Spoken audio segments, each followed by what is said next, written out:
इस वक्त इमरान खान और बुशरा बीबी दत्त केस में बड़ी पेशरफ्त हुई है। सलमान सफदर साहब और सलमान अकरम राजा साहब दोनों इस वक्त खबर अदालत से आ रहे हैं। जी बताइएगा, सलमान सफदर साहब और सलमान अकरम राजा साहब दोनों में से जो भी बताना पसंद करें। राजा साहब बताइएगा कि आज काफ़ी खुशी है आपके चेहरे पर, रिलीफ मिला है। बताइएगा हमारे व्यूअर्स को क्या हुक्म जारी किया गया। जो कोशिश थी कंप्लेनेंट की या सरकार की वो तो ये थी कि पहले 3 महीने ये अपील चली सेशन जज साहब के पास, शाहरुख अर्जुमन साहब के पास। आखिरी दिन आकर उन्होंने मामला जो है chief justice Islamabad high court को भेज दिया जिस दिन फैसला सुनाया जाना था, और उन्होंने मुकदमा जो है वो एक एडिशनल सेशन जज साहब को मुंतकिल कर दिया। और आज आपने देखा अदालत में इनका ये कहना था, दूसरी तरफ का कंप्लेनेंट के वकील का, जी 6 महीने का तो वक्त कम से कम लगेगा, कानून में दिया हुआ है उस अपील के फ़ैसले में। हमारी इस्तदा ये थी कि अगर एक सेशंस जज फैसला करने से कासिर है तो एक एडिशनल सेशंस जज जो उसका मातहत है वो भी उसी प्रेशर का शिकार होगा, ये एहतमाल है, और फैसला शायद ना कर सके, इसलिए हाई कोर्ट खुद सुन ले या किसी और सेशंस जज को ये फ़ैसला दे दे। लेकिन अदालत ने जो फ़ैसला दिया मैं समझता हूँ वो भी बहुत मुतवाज़न है, बहुत मौज़ू है। उन्होंने इन्हीं एडिशनल सेशंस जज साहब को कहा है कि जो हमारी बेल की दरख्वास्त है उस पर फ़ैसला हतमी तौर पे 10 दिन में करें, आज से 10 दिन में। ऑर्डर की कॉपी हमें आज ही मिल जाएगी, और जो अपील है मुकम्मल तौर पे उसका फ़ैसला भी आज से 30 दिनों में किया जाए। लिहाजा जो ये एक कोशिश थी कि इस मामले को लटका दिया जाए लामतनाही तौर पे, वो नाकाम हुई, और अदालत का बड़ा वाज़ेह हुक्म आया कि हम जाएंगे, तमाम फ़रीक़ैन बहस करेंगे, 10 दिन में बेल और 30 दिन में अपील का फ़ैसला होगा। तो हम समझते हैं ये मुनासिब फ़ैसला है, इंसाफ का पहिया आगे चलेगा, और इंशाअल्लाह इमरान खान साहब और बुशरा बीबी को बहुत जल्द रिहाई मिलेगी। अच्छा, सलमान सफदर साहब आप इस पर ऐड ऑन कीजिएगा कि क्या इस पर अमल दरामद होगा, क्योंकि माजी में भी इस तरीके से डायरेक्शन जारी हो चुके हैं लेकिन उस पर अमल दरामद इम्प्लीमेंटेशन का फुकदान रहा है माजी में। देखिए, ये डायरेक्शन उन डायरेक्शन से ज़रा डिफरेंट है, और मैं समझता हूँ कि इन लेटर एंड स्पिरिट इस पर जज साहब को कंप्लाइंस जो है वो देनी पड़ेगी विद इन 10 डेज़। एक बात तो बड़ी क्लियर है कि इमरान खान साहब की जितनी भी कन्विक्शंस हैं वो सरकार ने जैसे तैसे भी बाय हुक और बाय क्रुक सिक्योर की। करने के फ़ौरन बाद वो ये नहीं चाहते कि उनकी अपील्स का फ़ैसला हो, या उन कन्विक्शंस का, या उन सेंटेंसेस की लीगैलिटी का या करेक्टनेस पर कोई एपेलेट कोर्ट अपना डिसीजन दे। सब्र और तहम्मुल का मुज़ाहरा हमने पहले बहुत कर लिया, मीडिया ने भी किया और हमने भी किया, कि अपील्स का प्रोसेस जो है वो टाइम कंज्यूमिंग है। कन्विक्शंस का प्रोसेस तेज़ है, अपील्स और रिलीफ और इक्विटल का प्रोसेस जो है लिबर्टी का वो थोड़ा टाइम कंज्यूमिंग है, ये बात तो क्लियर है। मगर खुशाइंद बात ये है कि एक टाइम लाइन जो है वो आज दे दी गई है। कॉन्डक्ट पार्टीज़ का हाई कोर्ट के नोटिस में है कि हु इज़ एट फॉल्ट। तो मैं ये समझता हूँ कि 10 दिनों के अंदर, जिसका मतलब है स्ट्रेट अवे आफ्टर ईद, ये टाइम लाइन ख़त्म हो जाएगी ज़मानत के टाइम की, और विद इन 30 डेज़, ये तो विद इन 30 डेज़ जज साहब चाहें तो उनके पास, तो मजूका साहब के पास अभी भी लगी हुई हैं सस्पेंशंस, तो वो आज ही सुन सकते हैं इन सस्पेंशंस को और फैसला फरमाएं उसके ऊपर। बल्कि मैं अभी हम यही हमारी हिकमत अमली डिस्कस होगी कि एटलीस्ट सस्पेंशन ऑफ सेंटेंस एक कॉन्डक्ट आ जाता है।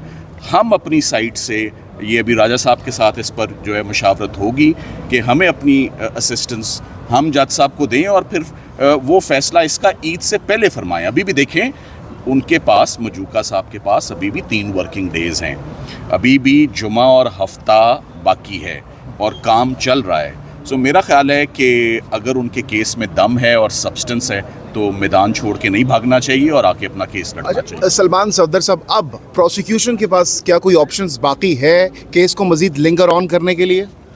देखें, ऑप्शन तो हमेशा होती है सुप्रीम कोर्ट जाने की या ऑर्डर्स को चैलेंज करने की, मगर यहाँ गुंजाइश कोई नहीं है। इंटरिम ऑर्डर्स अगर आप देखें तो दे स्पीक फॉर देमसेल्फ कि कौन यहाँ पर गलत है और कौन दुरुस्त है।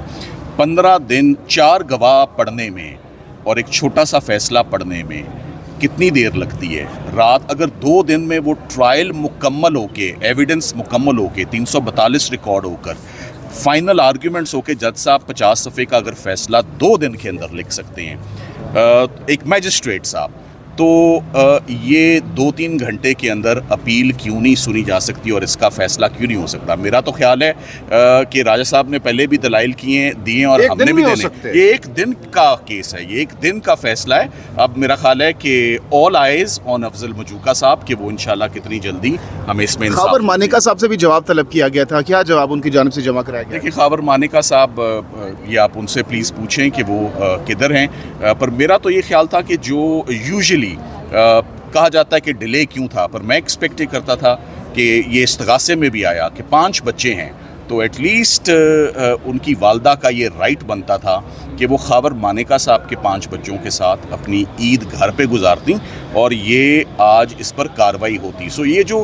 डिले आ रहा है, जितना भी प्रोसीडिंग्स को सबोटाज करने का, लिंगर ऑन करने का, ये सब खबर मानिका साहब और सरकार खबर की जानिब मानिका से। साहब के जो वकील साहब थे ट्रायल में भी और इस अपील में भी, आज उन्होंने कहा कि अब मैं उनका वकील नहीं रहा, वो कोई और वकील करेंगे अपील में। तो ये भी एक तरीका है इल्तवा पैदा करने का, लेकिन हम इसका मुकाबला करेंगे। अभी हम जाएंगे मजूका साहब की अदालत में और तमाम सूरत हाल उनके सामने रखेंगे और जो हाई कोर्ट का हुक्म है उनके सामने रखेंगे और इस मामले को अब हम चलाएंगे। Thank you very much. अब कंवल शोज़ब साहिबा भी यहाँ पर मौजूद हैं। फ्रॉम द फर्स्ट डे से ये इस केस को देख भी रही है और हम देख रहे हैं कि काफ़ी एक्टिव है इस केस को लेकर। कंवल शोज़ब साहिबा, आप कहिएगा, कमरे अदालत में आप मौजूद थी, आज भी बहुत बड़ा रिलीफ मिला है, विद इन 10 डेज डिसाइड होना है अब इस केस को। What's your take on it? देखिए जी, ये रिलीफ तो हम एक्सपेक्ट कर रहे थे, मिनिमम रिलीफ है ये, क्योंकि एक बेगुनाह को जब आप कैद में रखते हैं और उनके ऊपर इतना किरदार उनका कशी की जा रही है और एक बेबुनियाद किस्म का केस है। इस वक्त मैं ये बताती चलूँ कि इमरान खान साहब जो जेल में मौजूद हैं वो सिर्फ इस बेहुदा किस्म के एक शर्मनाक केस है जो पाकिस्तान की तारीख में आज तक इस टाइप का केस नहीं बनाया गया, इसकी पादाश में उनको अंदर रखा गया है और इसी की पादाश में बुशरा बीबी जो है बंद है। आज से 3 दिन के बाद ईद आ रही है और आप ये देखिए कि अदालतें भी बंद होंगी, बाकी सारा कुछ भी बंद हो जाएगा। तो ये डिलेइंग टैक्टिक्स थे, जिस तरह दोनों सलमान सफदर साहब ने भी और सलमान अकरम राजा साहब ने भी बताया कि आज वकील साहब ने आके कह दिया कि जी मैं तो अब उनका वकील ही नहीं हूँ। तो खबर मानिका साहब जिस तरीके से परसों जिस तरह उनको स्टेट के प्रोटोकॉल में नीली वर्दियों के साथ लेकर आया गया प्रोटेक्शन में, वो ऐसे लग रहा था कि कोई पाकिस्तान का कोई बहुत बड़ा ओहदेदार, कोई पब्लिक ऑफिस होल्डर, कोई गवर्नर या कोई ऐसा स्टेट का ओहदा रखने वाला शख्स आया है डॉन की तरह कि जिसके आगे पीछे 40 पुलिस वाले हैं। ये मतलब एक आम बंदा जिसने उठ के एक इस तरह का घटिया किस्म का केस किया, उसको पुलिस किस खुशी में चारों तरफ से घेर के लाई है। आप ये हालात देखें, मॉकरी ऑफ लॉ देखिए कि उस दिन जितने अदालत के अंदर वकला खड़े थे समेत सलमान सफदर साहब के साथ जो उस्मान गिल साहब खड़े हुए हैं, इन सब के ऊपर दहशतगर्दी के मुकदमे इस शख्स की वजह से कटवाए गए हैं और 780A की दफात लगा दी गई है। तो मतलब आप ये देखें कि एक ये मुकदमा, मुझे तो समझ नहीं आ रही है कि एक्चुअली में खबर मानिका ही लड़ रहा है ये मुकदमा या कोई और लड़वाना चाह रहे हैं। तो ये भी बहुत इंपॉर्टेंट बात है कि इस तरीके से खबर मानिका की तरफ से जो डिलेइंग टैक्टिक्स किए जा रहे हैं, बुशरा बीबी को और इमरान खान साहब को जेल में रखने की जो कोशिशें की जा रही हैं, वो इस केस के थ्रू हो रही है। बहुत बहुत शुक्रिया। कंवल शोज़ब साहिब हमारे साथ मौजूद थी और अब ये केस जो है वाइंड अप हो चुका है। अब देखते हैं कि इसमें मज़ीद क्या प्रोसीडिंग्स होती हैं।